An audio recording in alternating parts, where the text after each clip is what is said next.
You may have heard there's an election coming up, and it can get people riled up. And we're going to talk about that today on What the Heck is Happening in HR. For our podcast disclaimer, please visit the episode description.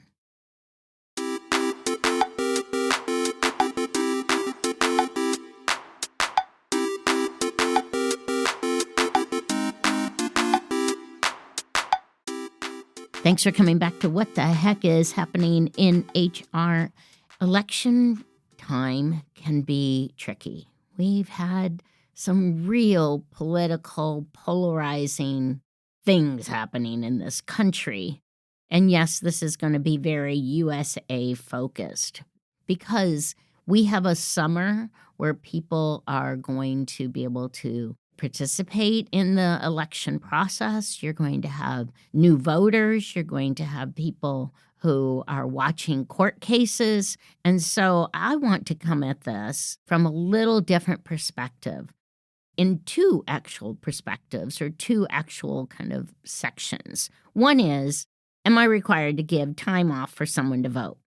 The second thing is, what happens if my coworker, my boss, starts talking about their opinions on the politics and on the election? What can I do? So the first one, time off to vote. Is it required? Some states do require it. Some states require it to be unpaid. Some states require it to be paid. Some states just say it's up to you. But whatever it is, it needs to be what your policy is, and you need to be consistent. Now, in the state of Florida, which is where we record this, we have the opportunity still for absentee ballots. I remember years ago, I had to include why I was going to be out of the country and could not vote, and then I would be approved for an absentee ballot. But that's not the case anymore. It's just vote by mail. Also, you can do early voting. So there's opportunities to vote. Those who don't remember, let me just let you know, it used to be voting one day, election day. Polls opened early, they stayed open late, and you would have the opportunity to stand in line and vote. And sometimes you could do that at lunchtime, and sometimes you couldn't. It took a couple hours, sometimes a long time. And people knew it was important to do. And so bosses would make sure either time was paid or they had an opportunity to make up time later on if that was important and it wasn't paid. But this voting time was key, especially when it was one day. But you have other options for that now. So be sure to check that out. Be sure you post something out for your employees so they know what your philosophy is around it so that they can end up going, okay, I need to make arrangements for that. You might even look at the calendar and maybe avoid great big meetings that particular day so you have an idea as to what's happening with it.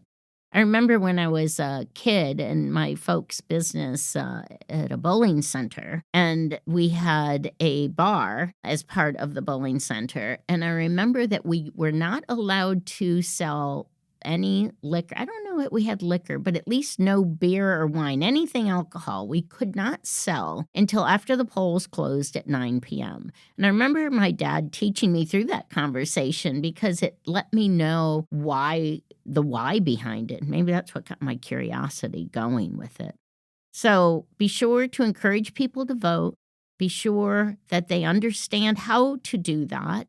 Be sure that you've given them the opportunity to know what your policy is around it. And for the HR folks in particular, be sure you look at your state requirements if you've got employees in many different states or even your local municipality. So let's talk about what happens when the conversations start. Somebody's wearing a T-shirt, somebody's saying, well, this is ridiculous as to what's going on, or we're going to make sure we've got an authentic election. Whatever that might be could very well be a trigger for somebody. The first thing is to redirect. Redirect the conversation. If the conversation's going on, or even you just don't like the beginning sentence, say, I have so much on my plate. Can we talk about the project? redirect the conversation. And that's true whether it's your boss or even if it's a colleague. Now, you might have an employee who goes, well, it's my right to free speech. Well, you're in private business. You're in a place that's paying you. And if it is a break, still, you have the opportunity to understand how you're handling your break. And if you want to look, you can see where some of the Google employees felt that they had a right to disrupt the workplace and be able to protest some political decisions they felt that were political made by the management. And they were terminated. And it's being upheld. And why? It's because you can't disrupt the workforce. So if it's disruptive, call in somebody else to help you with it. But the first thing to do is really just quiet it and redirect it. If that doesn't help, if that doesn't work, you can certainly say, I differ, but I respect your opinion about it. And then redirect. Then you can also say something like, hey, can we just kind of not talk about that because it could go on for hours and I just don't have hours to spend on it. Or just clearly say, again, clear is kind, I would rather not talk about this topic. I don't talk about it with my family. I don't talk about it at the Thanksgiving table. I just would rather not talk about it. But be clear. Doesn't mean you have to be rude. You don't have to say, talk to the hand. You don't have to just walk away. You don't have to say, what an idiot. I mean, you can just say, I don't want to talk about it. And if they don't respect that, just say, I asked you for us not to have this conversation. And if you insist on doing so, I'm just going to leave and we can pick up on the project later on. And I respect your right to have your conversations with those who wish to have those conversations. I just don't have the time to be able to do that. And nor do I wish to have the conversation at work.